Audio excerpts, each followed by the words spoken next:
মৌমিতার উপরে ঝাঁপিয়ে পড়ে 18 থেকে 20 জন নির্মম ভাবে তাকে ভোগ করে। তার শরীরের মধ্যে 113টি কামড়ের দাগ পাওয়া যায়। তার গলার এই হাতটা ভেঙে যায়। তার শরীর থেকে 150 গ্রাম বীর্য পাওয়া যায়। তার একটি সুন্দর সাজানো গুছানো জীবন ছিল। হঠাৎ করে একদিন দুপুরবেলা খাবার শেষে তার বান্ধবীরা বলল, চলো একটু বিশ্রাম নিতে যাই। সেই বিশ্রাম নেওয়াটাই যে তার জীবনের শেষ বিশ্রাম হবে সেটা মৌমিতা কখনো চিন্তাও করতে পারেনি। তারই মেয়ে বান্ধবী দুজন কলিগ তাকে ওইখানে নিয়ে যায়। এক পর্যায়ে কিছু সংখ্যক ছেলেরা ওইখানে চলে আসে। তার কলিগ বান্ধবী তাকে এইভাবে গলার মধ্যে ধরে, অন্য একজন বান্ধবী তার পায়ের মধ্যে ধরে। এরপর নির্মম ভাবে একের পর এক হায়নার দল তার উপরে নির্মম অত্যাচার চালায়। মৌমিতা চিৎকার করে কাঁদিতে চাহিয়াও করিতে পারেনি চিৎকার, কারণ তার গলার কণ্ঠস্বরটা আগে বন্ধ করে রাখা হয়েছে। 30 সেকেন্ডের অধিক সময় ধরে কারো গলার মধ্যে চেপে রাখা হইলে তার চোখ দিয়ে রক্ত বের হয়ে যায়। হ্যাঁ, মৌমিতার চোখ থেকে ঝরার কথা ছিল পানি, তবে ঝরেছে রক্ত। মৌমিতা শুধু তাকিয়েছিল তার মেয়ে বান্ধবী কলিকের দিকে। বারবার শুধু চোখের ইশারার মাধ্যমে বোঝাতে চেয়েছিল, তুমি একজন মেয়ে, আমিও মেয়ে। কিভাবে একজন মেয়ে হয়ে আরেকজন মেয়েকে এইভাবে হায়নার হাতে তুলে দিলা। মৌমিতা চিৎকার করছে বারবার। ভাই, ও কাউকে বোঝাতে পারে নাই। মৌমিতা একটি ছোট্ট ভিডিওর মাধ্যমে মানুষকে একটি বার্তা পৌঁছে দেয়, যেখানে প্রকাশ পেয়েছিল তার সাথে ঘটে যাওয়া কিছু নির্মমতা। এরপর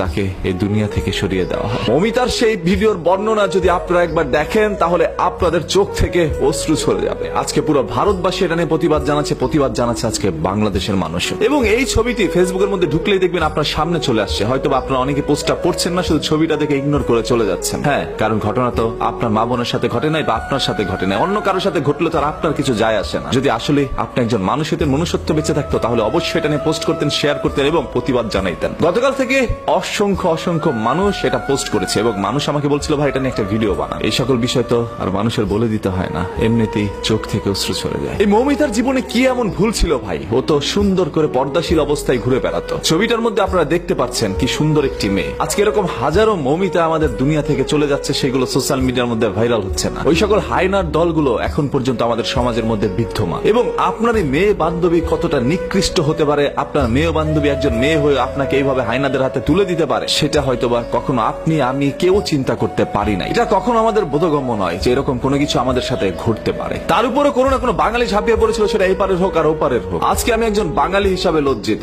আজকে কণ্ঠস্বর দিয়ে কোনো শব্দ ব্যবহার হচ্ছে না, কারণ আমি মৌমিতার সেই বর্ণনার ভিডিওটি এখনো ভুলতে পারি না। আমার চোখে বারবার সেই দৃশ্যটি ভেসে আসছে। কি নির্মম ভাবে একজন মানুষকে এইভাবে দুনিয়া থেকে সরিয়ে দিতে পারে তারা। শুধু তাকে ভোগ করে সীমাবদ্ধ ছিল না, তার শরীরের মধ্যে 113টি কামড় দেয়, যেটা কোনো হায়নাও হয়তো বা ছিঁড়ে খাওয়ার সময় দেয় না। হায়না তার পেটের ক্ষুধার জ্বালায় হয়তো বা শিকার করে খায়, সেটা তার খাদ্য। ওরা কেন মৌমিতাকে ভোগ করলো? এই মৌমিতার পৃথিবী থেকে চলে যাওয়ার দৃশ্যটা এর চেয়ে ভালো তো হইতে পারতো। এরকম নির্মম ভাবে কারো যেন পৃথিবী থেকে চলে যেতে না হয়। কোন আক্রোশ থেকে এই ধরনের কাজগুলো করছে, কোন ক্ষোভ থেকে এই ধরনের কাজগুলো করছে, সেগুলো হয়তো বা বেরিয়ে আসবে। তবে আজকে যারা পথে নেমেছেন, এটার বিচার চাচ্ছেন, আপনাদের প্রত্যেকের কাছে একটা অনুরোধ করছি ভাই, যতক্ষণ না পর্যন্ত সেই সকল অপরাধীর সর্বোচ্চ শাস্তি দেওয়া না হবে প্রকাশ্যে, ততক্ষণ পর্যন্ত আপনারা রাস্তায় অবস্থান করবেন। যে যেখান থেকে পারেন এটা নিয়ে তীব্র প্রতিবাদ জানান। আদারওয়াইজ আজকে মৌমিতার সাথে, আগামীকাল আপনার সাথে, আপনার মা বোনের সাথে এরকম ঘটনা ঘটতে দেরি হবে না। আমি চাই না চোখের সামনে এরকম আর কোনো মৌমিতা জীবন দেয়।